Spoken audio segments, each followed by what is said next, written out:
For those who don't know me, I'm Michael Goldberg, and we're also streaming on LinkedIn Live, so I know people are joining that way. And I'm the executive director of our Veale Institute for Entrepreneurship and a professor at Weatherhead. And this is going to be a fun one today.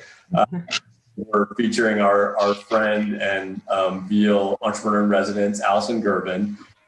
We were joking before, for those who are joining, making small talk. So Jack Davies, who is with us today, was my boss when I worked at America Online. And Jack, as you can appreciate with a lot of our young people today, when I introduce myself, I'm like, I worked at this company, AOL, kind of like Google. You may have heard of it. Not everybody remembers AOL days, but Jack was our head of AOL International and a mentor and friend, and introduced me when his niece, cousin Allison was moving to Cleveland, was nice enough to introduce us to Allison. We've kept Allison really busy on campus. So Allison is teaching in our SAGES program, is an entrepreneur in residence, has been a great asset. We're so happy to have her and Nick in Cleveland. Obviously not getting to see each other as much as we like to, but we're thrilled to have her today. So welcome to the Girvin Davies family and everybody who's watching. We will turn it over to Allison. These things are very interactive, so we'll put you to work. Obviously, if you're here on Zoom and want to ask questions, please do. And if you're on LinkedIn Live, just post in our comment section and we will make sure we bring the questions over. So with that, I will turn it over to Allison. Great. Well, thank you everyone for joining today. It's great to, this is what I get when I put it on my personal Facebook page, is half my family joins. So it's nice to have everyone in the peanut gallery. A little bit of background on me first as we get started. I have worked in national media for 20 years, and both television and digital. I moved into digital back in 2012 after having done TV for 10 years, because I knew it was really the wave of the future and how we were going to communicate with each other and with the masses and reach our audiences really going forward. And so I went to the Huffington Post, where I launched HuffPost Live, which is, well, it was the first video streaming channel for news. Now everyone has one, but at the time it was very ahead of its game. And that's where I really learned about audience building, because we built it from scratch. We built the back end, we built the platform, we built the front end, the website, we built the mobile app, and there was no audience for it. Of course, there was an audience for Huffington Post, but there was no audience for HuffPost Live, and we had to really draw people over. And as we went farther into it, we realized that the biggest promoter of online content, the easiest way for you to reach the widest audience possible is through social media, because everyone is on a social media platform. We're on a social media platform now too, actually. And so that's really the best way to pull your audience in. So I'm going to be talking a lot about social media in this hour. And if anyone has any questions as we go along, just raise your hand and let me know, or speak up, because I'm going to share my screen so I won't be able to see you all. All right, so the first thing I always ask people is, what is your goal? We're looking at entrepreneurs today and companies. So what is the goal of your company?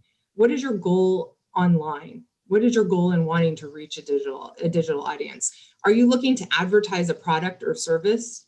Are you looking to sell a product or service? Or are you looking to generate some buzz and conversation around your product or service?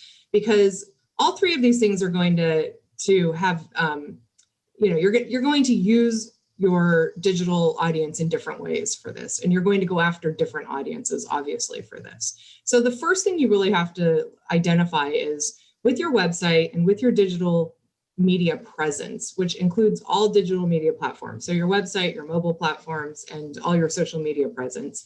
And, keep in mind, maybe you only are on social media when you start and you don't have, a mobile app, or maybe you just have a mobile app. So whatever your platform is, what is the goal?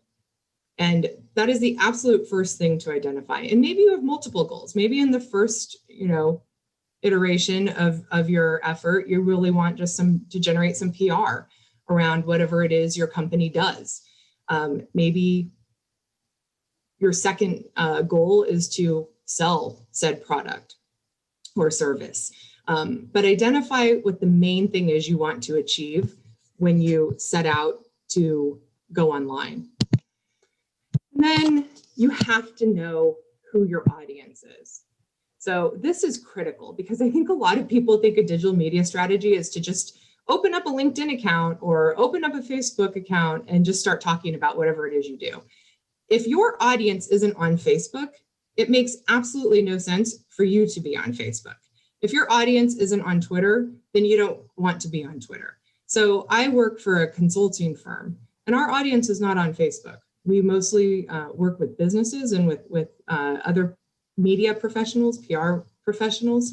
They are not on Facebook. They might be on Facebook to share pictures of their kids with grandma, but they're not on Facebook for work. And so it really doesn't make any sense for us to put time and effort and energy into building a Facebook presence when our clients aren't there. They're not looking for us there. But it does make sense for us to build a LinkedIn presence because they are there. And because we are reaching out to PR professionals, it makes sense to have a Twitter presence because PR professionals are on Twitter. So you really need to identify who your audience is. Are you, going back to the goals, are you trying to sell something? If you're trying to sell something, who are you trying to sell it to? And where is that audience? If you're trying to sell it to college kids, then maybe you want to be on Snapchat. If you're trying to sell it to moms, then maybe you do want to be on Facebook. If you're trying to sell it to PR officials, then maybe you want to be on Twitter. So you really need to know who you're trying to reach and what that target is. And I know that kind of sounds like a duh, but again, a lot of people go with just the fire hose method of reaching out on digital media and trying to, oh, I have 5,000 followers. That's amazing. But if those 5,000 people are the wrong people, then it doesn't matter that you have 5,000 followers. It's better to have 500 of the right people than 5,000 of the wrong people. So identify who that audience is. Then you really need to talk about what are your resources. So this is something that I've talked about with Case and with the Veale Institute is what are your resources? And resources are manpower, money, and time. How much manpower do you have to put into your digital audience building or your social media presence or your online presence? Do you have the ability to hire someone who does just that or several someones? Do you have the money to pay for that? Are you doing it yourself? How much time do you want to designate to doing this? If someone on your team is doing it, how much, but they're juggling multiple jobs, wearing multiple hats, how much time do you want them to spend on building out your social media presence? Because, I joke with my team now that you can have one person on your digital media team, or you could have 100 people on your digital media team, and we'd find something for them to do. The internet is bottomless. Like, you never get to the end of the internet where you're like, okay, I've read it all. I've seen it all. I've done it all. You can generate an infinite amount of content online. So you really need to look at what your goal is, what your audience is, and who you have to really dedicate toward the effort of building out this digital platform and building out your plan and building out your audience. And if you only have one person who can only dedicate 5 hours a week to this, you're going to have a very different strategy than if you have 5 people who dedicate 100% of their time to this.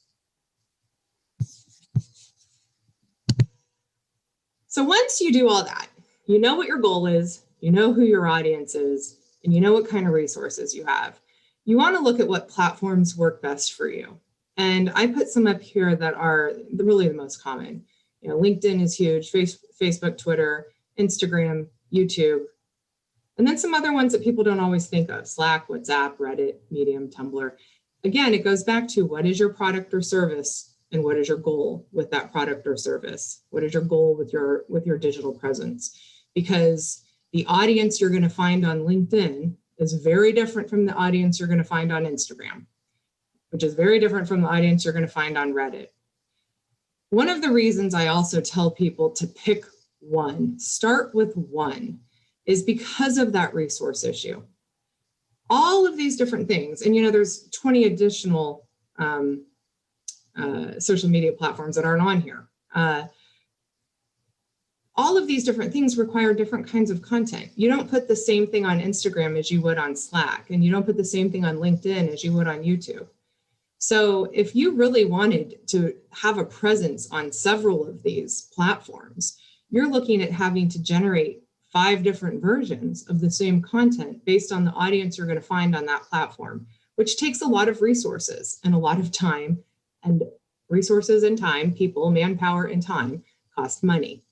So pick your platform, start with one. And if you feel like, okay, I can do maybe a little bit more, I can do LinkedIn and Twitter, because LinkedIn I only post to twice or 3 times a week. Twitter I'm posting to 3 times a day.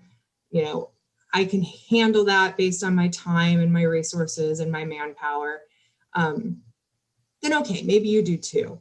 But don't bite off more than you can chew. That is, again, going back to that fire hose approach is the absolute worst thing that you can do, because spreading yourself too thin across too many platforms is not going to allow you to build an audience. It's better to have a huge audience on one platform than a little tiny audience on 10 platforms. So focus on what platform is going to work best for you. And again, you really want to pick the platform based on where your audience is. So who are you trying to reach and where do they live? You're probably not going to reach B2B kind of companies and marketing officials or PR officials on Instagram. That's probably not where you want to put your time and energy. So, but if you're trying to sell something to, 30 somethings, by all means, Instagram is definitely double down there. So you really want to figure out where your audience is and then pick one of these platforms to start with. Then know that content is king.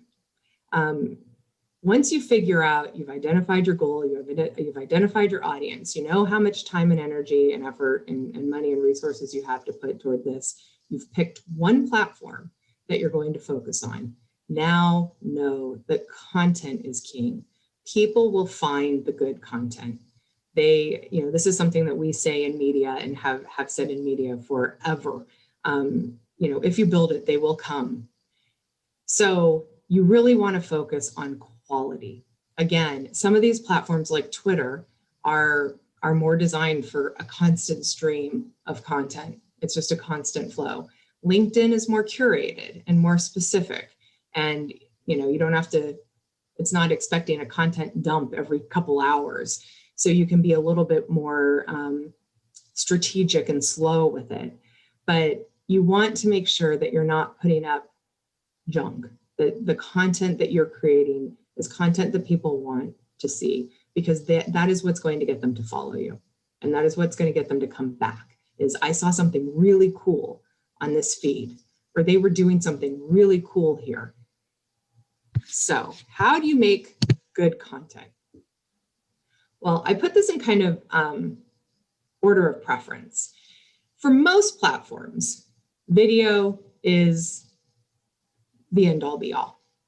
Not necessarily Twitter. You don't necessarily need that on Twitter, but for the most part, people tend to engage with video and watch video more than they do just plain text, which is at the bottom of the list. So back in the day, if you remember, those of us who were back on early Facebook, there were no photos, there were no videos. It was just what you were doing. And that was so exciting and interesting. And now, when was the last time you were on Facebook where someone didn't post a photo or a video? People never just write a sentence on Facebook.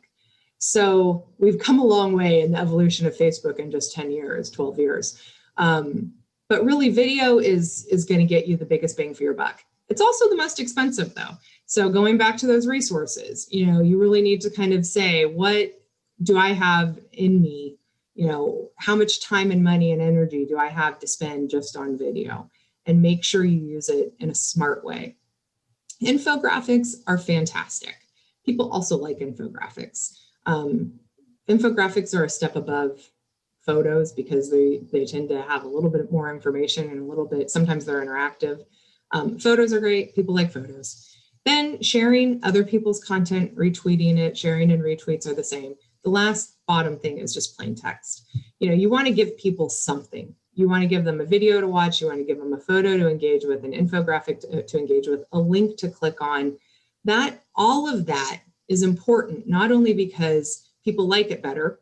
So you're going to be building your audience because they like that content better, but also because in the online digital media world of algorithms, the more people engage with your content, the more your content is pushed up in the feeds. So if people are going to engage more with video and they're going to engage more with photos than they are text, you want to double down on the stuff that they're going to engage with, just because that means that the platforms are going to make those preferred things that they see in the feed. And what do I mean by engagement? We'll talk about this in a little bit, but just as I mentioned it, for those who don't know, engagement is sharing, liking, or commenting on content. And the algorithms on social media platforms love when people engage with content. In fact, we look at engagement rates now over page views, because a page view doesn't tell us much information. A page view means maybe you landed on it. Who knows if you read it? Who knows how long you stayed? Who knows how deep you got?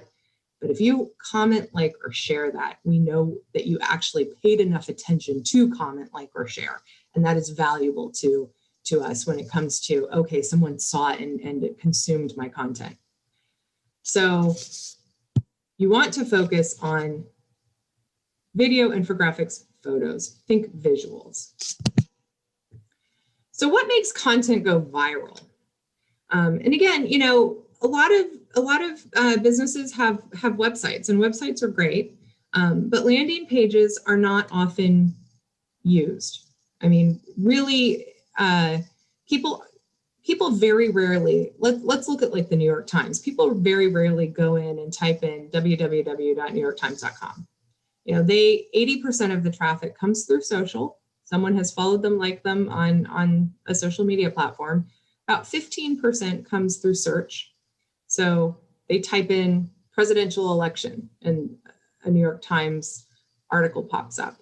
And only 5% is typically people who go to the site and type it in. So if you have a website, that's great, but people aren't going to just go there. You have to drive them there. And that's why we talk about social media being so important, is you want to push them to your website or push them to your mobile app.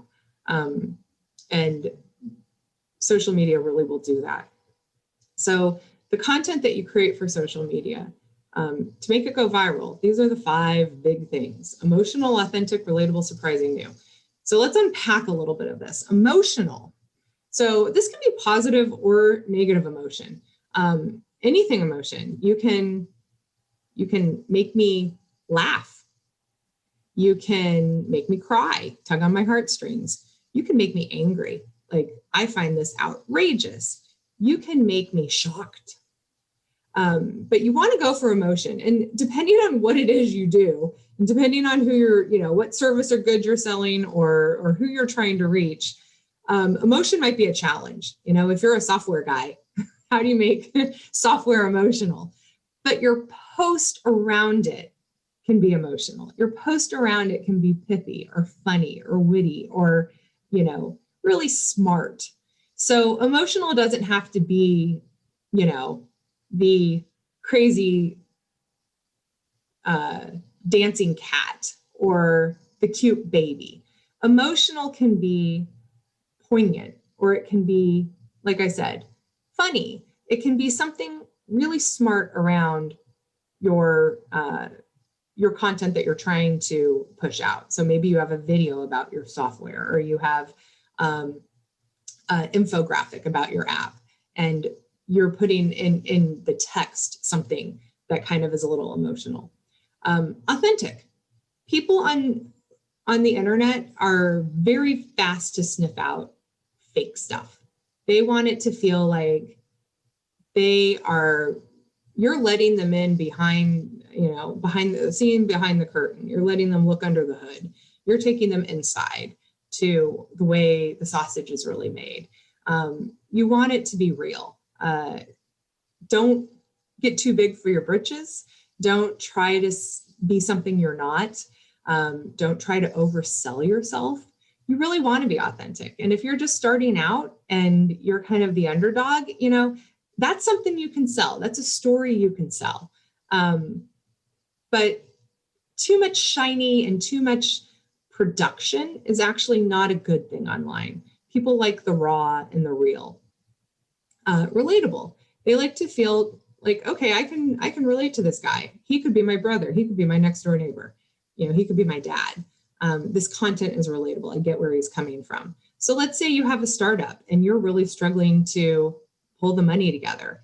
You know, I think often we really try to fake it till we make it, right? We wear the suit and we act like we already have landed in the C-suite. And, you know, they sniff that out so fast on the internet. It's more relatable to be like, I have gone to 120 meetings and begged for money and no one has given it to me, but I keep on trucking.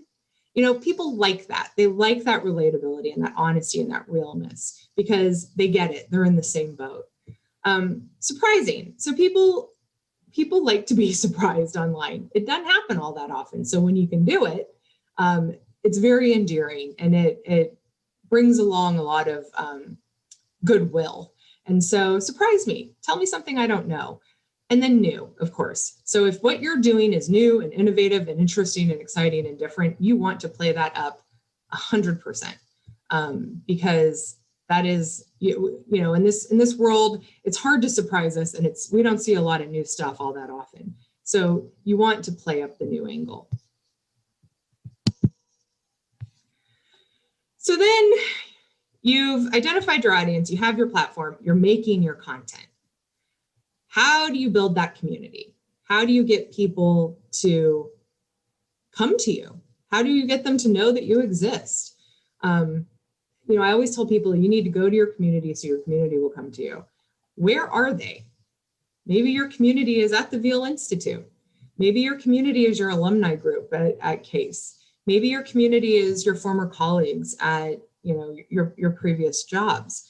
Maybe your community is a industry organization or a club or whatever it is. You need to go to that community. So you want to follow all of that, you know, identify all those groups and follow them on social media, but particularly on the platform where you are.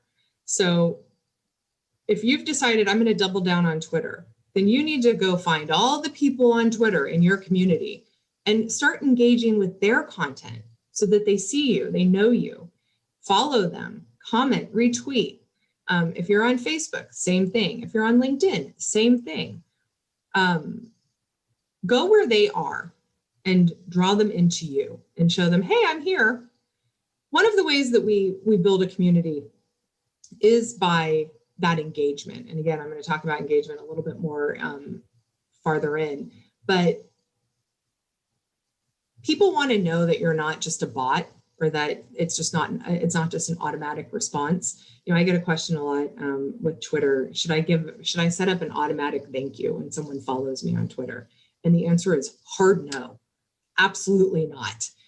They will, again, it goes back to that authenticity and that relatability. They will sniff that out so fast and be like, you couldn't even bother to send me a direct message. So know your platform and know the snark and know what they don't like and what they do like. You can literally Google 10 things to never do on Facebook or 10 things to never do on Twitter, 10 things to never do on LinkedIn. And it will tell you the etiquette of that platform and what that platform is used to and what it isn't used to.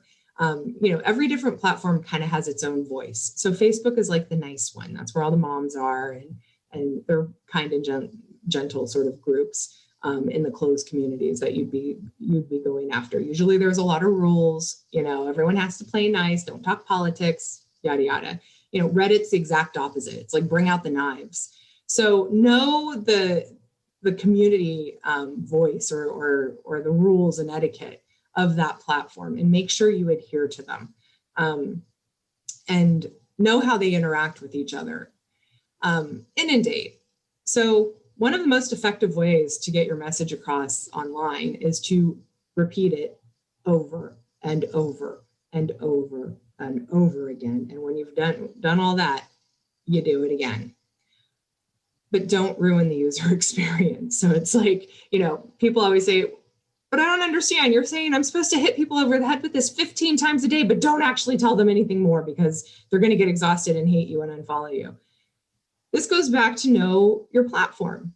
So in the Twitterverse, you can tweet something out over and over and over and over and over again, and it's not going to annoy anyone.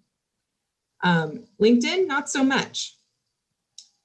Twitter, you can tweet 15 times a day. You can tweet 100 times a day, and it's not going to annoy anyone. LinkedIn, if you start putting up 100 things a day, people are going to unfollow you real fast. So you do definitely want to know the threshold on your particular platform, but you want to push that inundation right up to that ledge, because most people don't look at everything. And most people have a very short attention span.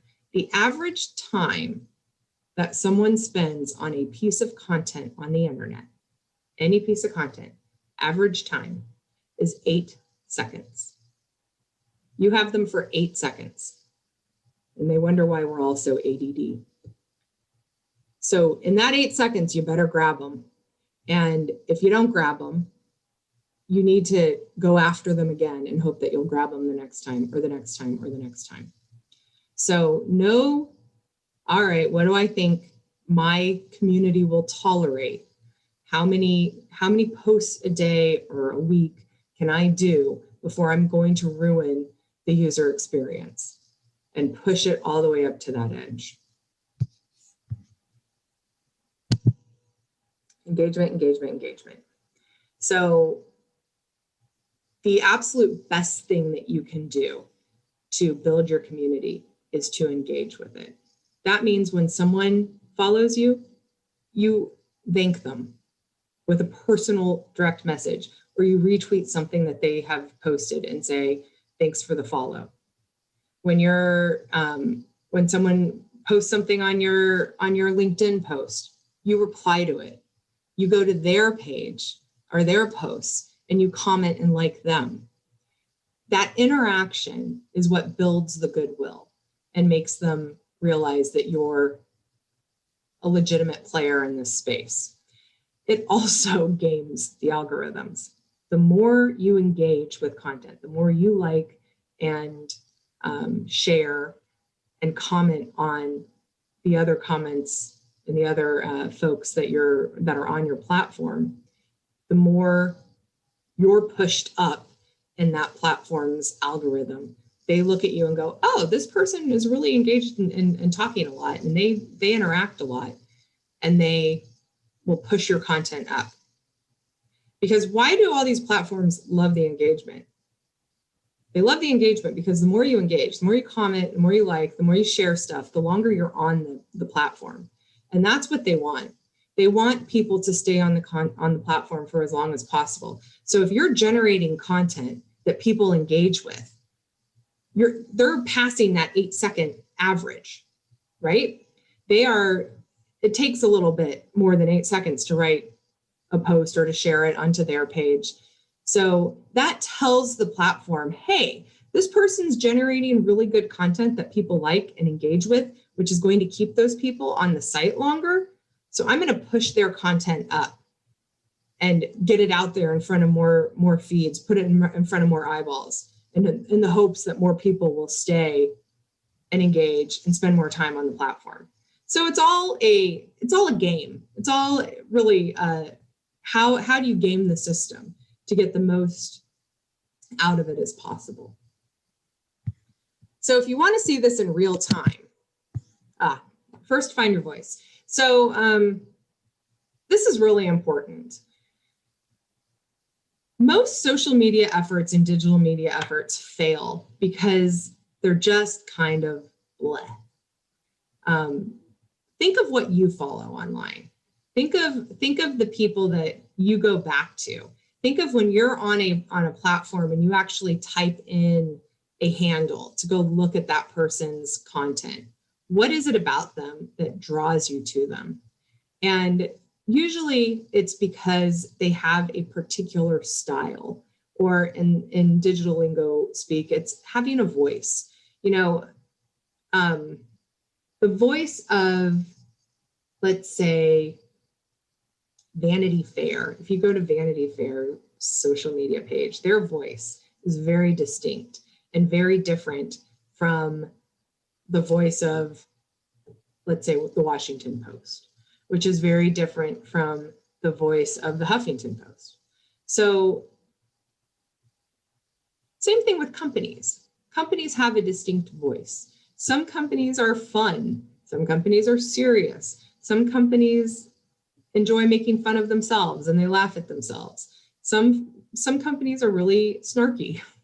You have to find your voice and what works for you. And you really have to base that on your audience. What is your audience going to enjoy?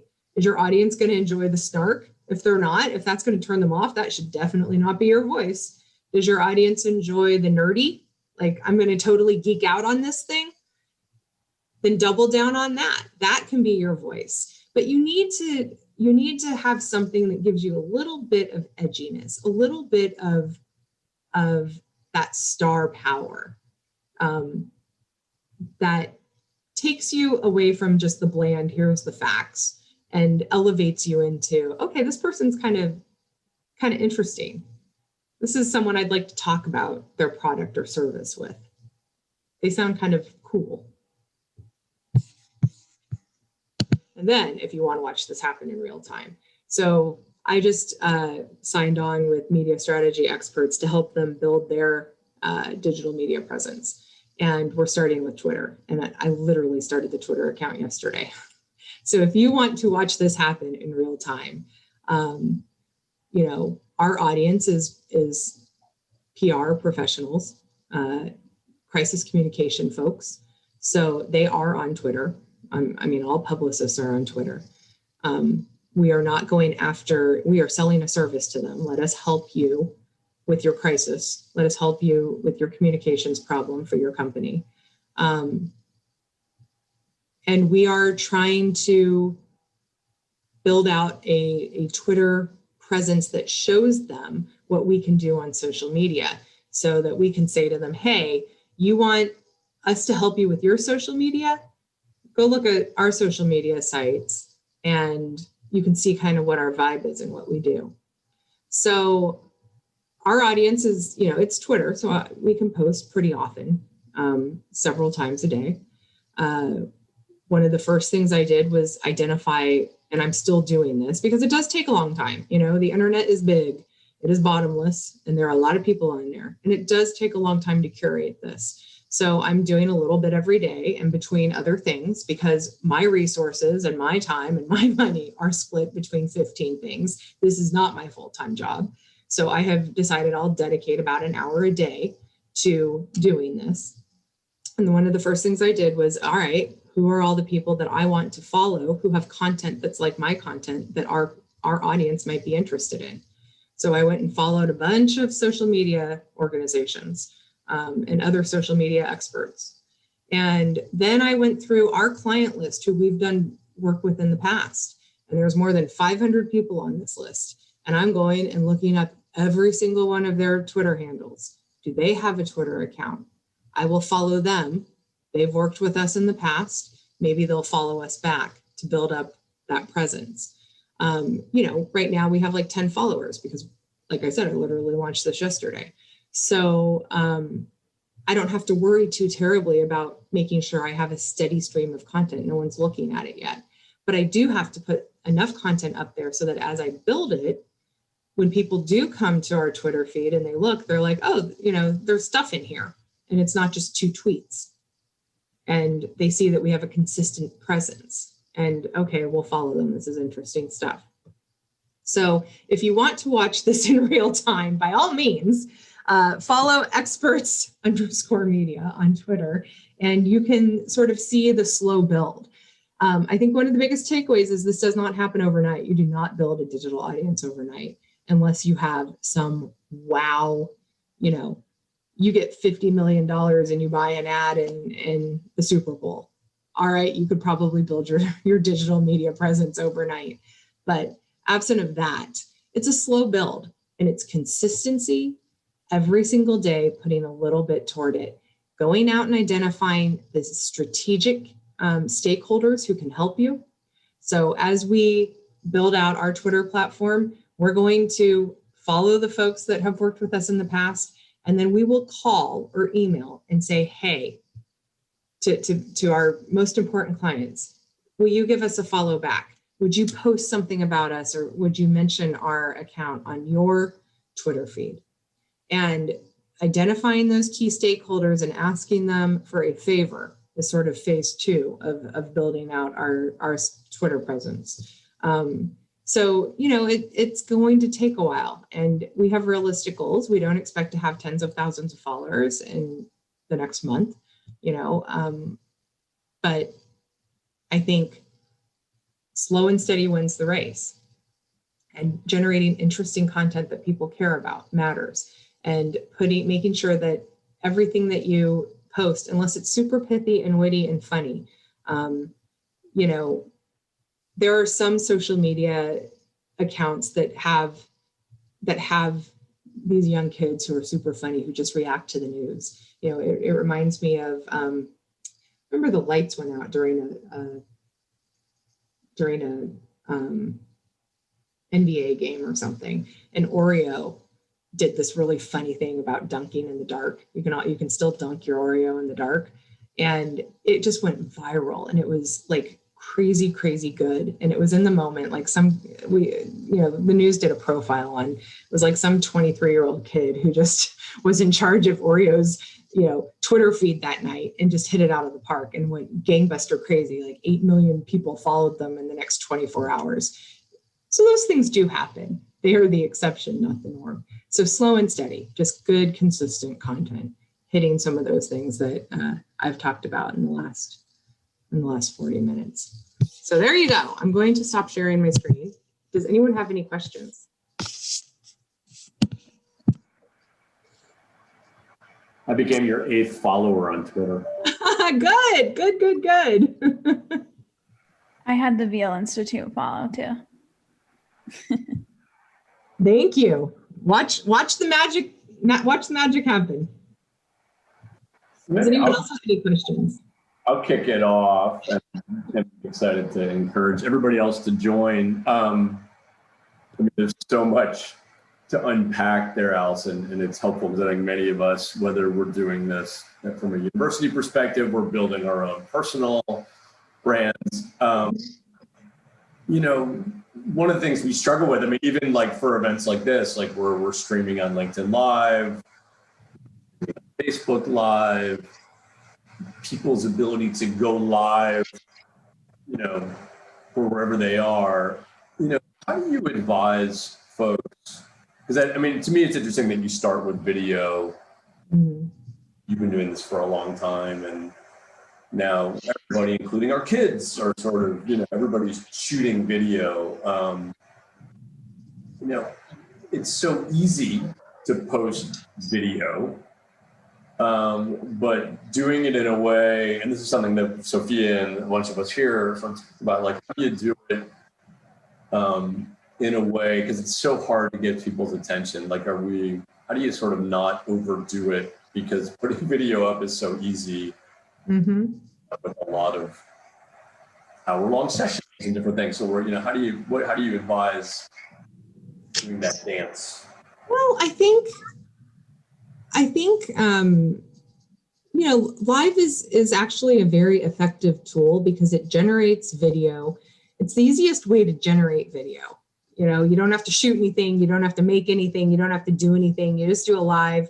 You can cut it up pretty easily into little chunks. So if you don't want to put an hour-long streaming, or an hour-long thing on Facebook or on LinkedIn or on a social media platform, you can cut little 15-second or even 2-minute chunks out of it very easily. It's very cost-effective. I often tell people to start with live because of that very reason. It's much harder to generate video from scratch that you produce than it is to go live. But to your point, we are inundated with it right now in this COVID world. So you are fighting all the other people that are also doing live. I mean, I get something in my email every day. It's like the museums are doing something, the Playhouse Square is doing something, the Cavs are doing something, Michael Simon's doing something. It's like, we can take cooking lessons, we can do it. It's just too much. I do think that's a unique to this time problem. I also think that what you do is do your live, and if two people show up, take the, record it, take what you've got on tape and cut it up and put it out there in little smaller digestible nuggets. Most people aren't going to watch an hour-long thing. You guys are all very generous with your time. Most people, they'll watch 30 seconds, maybe 90 seconds if it's super compelling. So take that hour, do your live, take that hour or that 30 minutes and cut it into more digestible pieces. It also allows you to spread it out over several days, or over, 10 posts, depending on how much content you get. And it's a very easy, quick, cheap way to get video. And I wouldn't worry about the actual live part of it, of how many people were there live. It's just like in television, we no longer really care about ratings live. We care about how many people streamed it ultimately, or how many people watched it on DVR, or, does it really matter if you watched it from 5 to 6 on Friday or from 7 to 8 on Saturday? No, it matters that you watched it. Thanks, Allison. What other questions do folks have? Anyone? Yeah, I joined a little bit late, I'm sorry, but I just was wondering, is there some kind of an expectation or some kind of a timetable that you could expect some meaningful following and meaningful results? Sure. So that's a very hard question to answer, because if it's just you and you're doing an hour a week, kind of like right now, it's just me and I'm doing an hour a day, that's going to be very different than if you hire, 5 people to work on your digital media strategy. I do think if it's just you, and you do it consistently, and you do put some time into it, consistent time into it, so about an hour a day, you should be able to see a steady stream and get up into the several thousands within a short amount of time, within a month or two. And then, of course, it becomes easier and starts moving faster once you get there. It's that first 1,000 is the hardest, and then the second 1,000 is easier, and the third 1,000's easier, and the fourth 1,000's easier. It's that slow burn in the beginning, because as you get more followers, more people start to share your content, more people start to engage with your content, which pushes it up in the algorithm, and so it becomes easier once you have a little bit of ground under you. There are ways to get followers faster. You can buy them. I don't usually recommend that because of that authenticity issue. But you can hire firms and that will do this for you. And they basically have an army of people who just engage and like and share and generate content and will do the video, and you pay them to manage your accounts for you. And there are services that just get you off the ground and then hand it over to you once it's up and running. But again, that takes money, and that might not be where you want to spend your resources, especially as you're building something. You can hire individual people. I actually know of people who do this for a living. All they do is they are content engagers. They are social media content engagers. They sit at home and they have their however many accounts that pay them. It's cheaper to do it this way than to go through an agency. And they have your password and your account, and they engage with anyone who comments. You generate the content, you post it. They just engage with anyone who comments or interacts with you, with your content.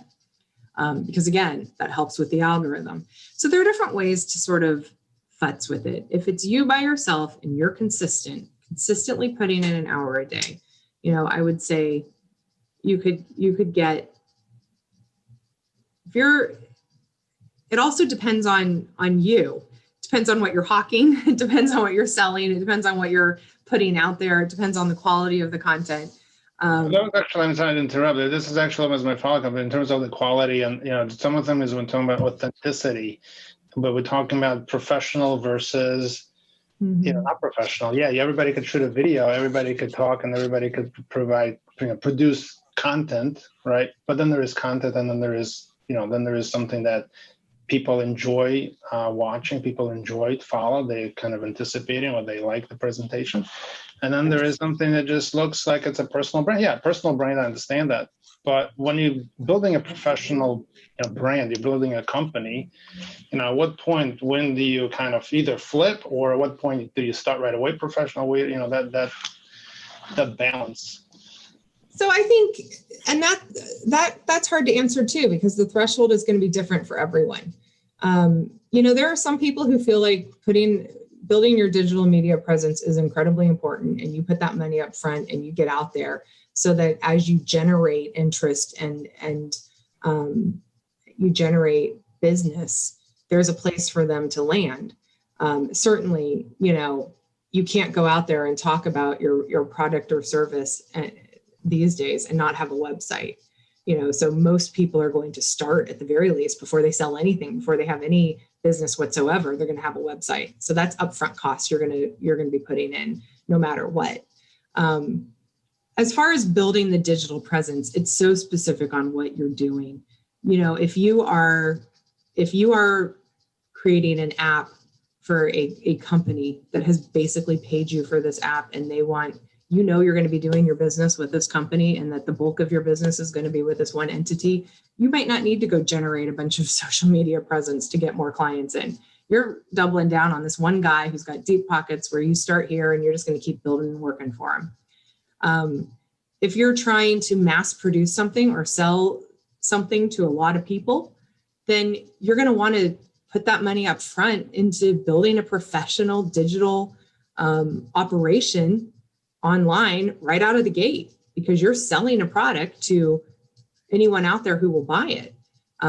You don't just have one client. You want to be able to sell this to 5,000 people in the next 2 months or whatever.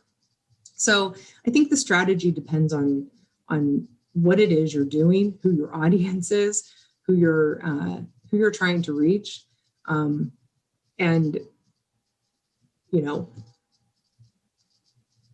it's really so case by case dependent.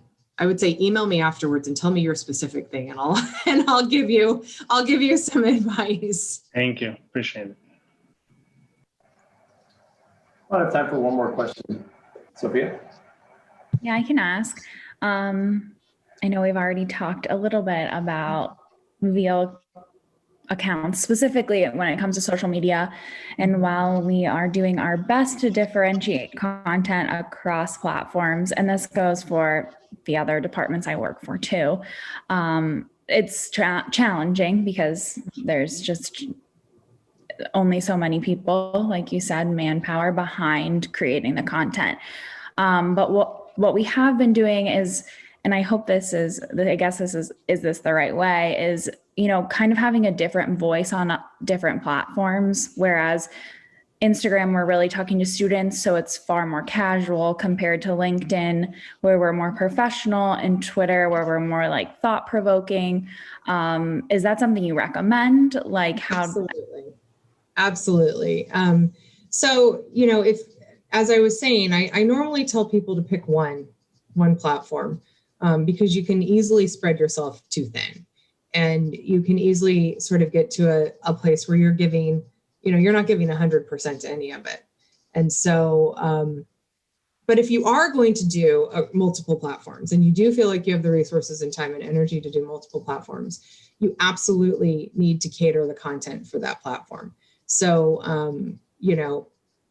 some of that is super obvious, like YouTube, you have to do video, right?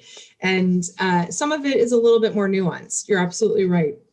Instagram is going to be far more casual than a LinkedIn.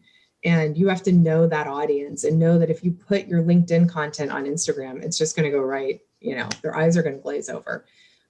Whereas if you put your Instagram content on LinkedIn, it's going to be a little too glib, and people are going to wonder, what are they doing? This doesn't feel like it makes sense here. This doesn't fit here. So you absolutely want to cater your content for each platform. And what I usually tell folks is do the most complicated one first. So if it's a video, do the video that's for LinkedIn. That's the complicated one. That's a super professional one. That's the one that's going to take all the whiz bang, effort, and then slice and dice it in the way you need to for the other platforms.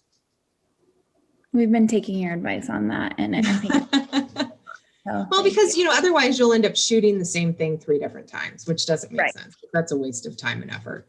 So shoot it for the most serious, important one, and figure out a way to mold that material into the fun, more casual ones. Right. Thank you. And another way, to your point, Michael, another way to generate some content that's free and easy is to, once you get some followers, ask for user-generated content. Ask for students' photos, ask for, let them do the heavy lifting, let them do the work. And you can filter all that. You can, decide what you want to use or not use. And it's kind of an easy tool. It also really improves engagement, because they're more likely to engage with content that they give you and share it with all their friends and share it with all their followers than they are your own content. Great. Well, great advice. Well, thank you. We're at almost at 4:00 Eastern time. So thank you, Allison, for doing this today. We're Pleasure. really lucky to have you in our Case Western Reserve / Cleveland family. And thank you to your family, Ian, Jack, and Steve, for joining us today. It's great to have you guys here. We're, again, pleased that your Cleveland roots are back here with Allison's presence. So, and please, Michael, feel free to share my email. And if anyone has any specific questions, I'm happy to hop on a Zoom with you one-on-one and talk to you, at a later time.